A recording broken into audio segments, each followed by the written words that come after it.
జాను వాళ్ళ అక్క గురించి బాధపడుతూ ఉంటే అక్కడికి వచ్చిన సూర్య ఎందుకు ఏమైంది బాధగా కనిపిస్తున్నావని అడిగేసరికి ఇక అక్క గురించి చెప్తూ ఉంటుంది. ఇక అక్కని పెంచిన వాళ్ళు పెళ్లి చేసుకునే నిర్ణయంలో డెసిషన్స్ తీసుకోవడంలో తప్పు లేదు కదా అనేసి సూర్యతో మాట్లాడుతూ ఉంటుంది జాను అయితే.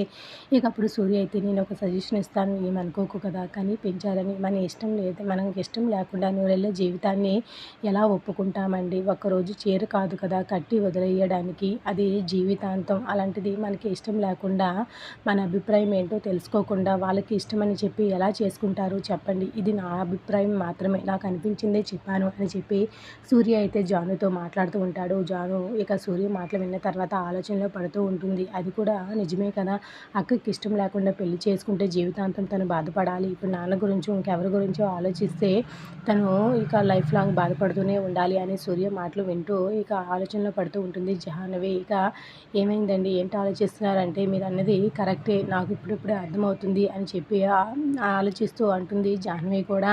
అవునా సరే అనేసి ఇద్దరు కూడా అలా మాట్లాడుకుంటూ ఉండగా జాహ్నవి సడన్గా సూర్య ముందుకు చేయి చాపి మనం ఫ్రెండ్స్ అవుదామా అనేసి అడుగుతూ ఉంటుంది. దానికోసం ఎదురు చూస్తూ ఉన్న సూర్య అయితే చాలా హ్యాపీగా ఫీల్ అవుతూ ఉంటాడు.